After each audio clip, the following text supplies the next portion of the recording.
Welcome sa Tagalog Horoscope, ang iyong gabay sa pang-araw-araw na buhay.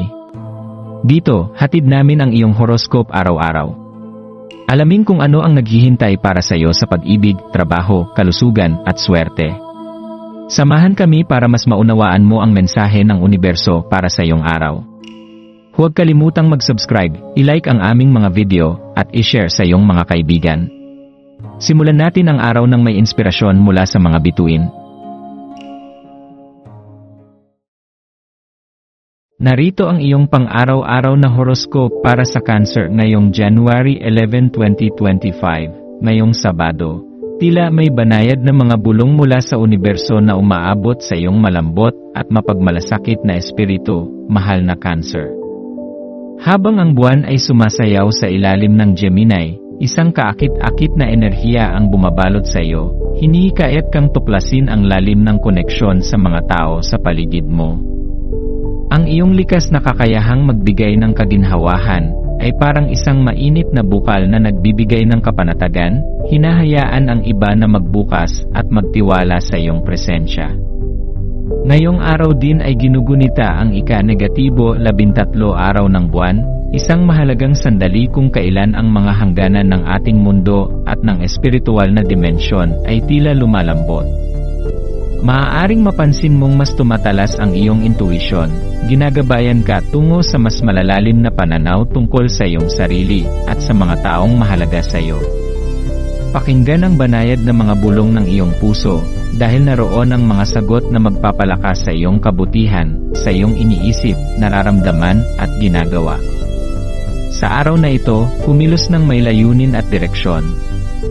Ang iyong emosyonal na katalinuhan ay may kakayahang magbigay liwanag sa mga landas na maaaring hindi napapansin ng iba. Sa gitna ng mundong abala at puno ng kaguluhan, ang iyong kalmadong presensya ay nagsisilbing santuwaryo para sa mga nasa gitna ng kanilang sariling mga hamon. Yakapin ang mahika ng araw na ito, dahil nagbibigay ito ng pagkakataon upang mas malalim mong maunawaan ang iyong mga pangangailangan at mithiin. Habang unti-unting lumalabas sa kanilang mga shell, ang mga tahimik na kaluluwa, buksan ang iyong puso sa kagandahan ng koneksyon at komunikasyon. Ang bawat pakikipag-usap ay may potensyal na magdala ng kagalingan at inspirasyon, hindi lamang para sa iyo kundi para rin sa mga mapalad na makatawid sa iyong landas. Hayaan ang enerhiya ng araw na ito na dumaloy sa iyo, inilalantad ang kagandahan ng pagbibigay at pagtanggap ng habag. Pagninilay, ngayong araw, maglaan ng oras upang magnilay sa mga interaksyon mo sa iba at sa iyong sariling damdamin. Mayroon bang mga sandaling nagbigay inspirasyon o nagdulot ng kapayapaan sa iyong puso? Anong bahagi ng iyong sarili ang nais mong ipagpatuloy na pagyamanin? Sa tahimik na sandali, isipin kung paano ang iyong mga kilos at salita ay maaaring maging liwanag para sa iba. Tandaan na sa bawat maliit na pagkilos ng kabutihan, nakikilahok ka sa mas malaking layunin ng pagkakaisa at kagalingan. Gabay, pakinggan ang iyong intuition, ang iyong heightened na pakiramdam ngayon ay maaaring magbigay sa iyo ng malinaw na direksyon. Magtiwala sa iyong nararamdaman at hayaan itong magturo ng tamang hakbang. Magbigay ng espasyo para sa koneksyon, ang pagbukas ng iyong puso, at pakikinig ng buong puso sa iba, ay maaaring magdala ng hindi inaasahang kagalingan at inspirasyon. Lumikha ng isang lugar ng kapayapaan, gamitin ang iyong kakayahang magdala ng kapanatagan, hindi lamang para sa iba kundi para rin sa iyong sarili. Lumikha ng isang tahimik na espasyo kung saan maaari kang mag-recharge.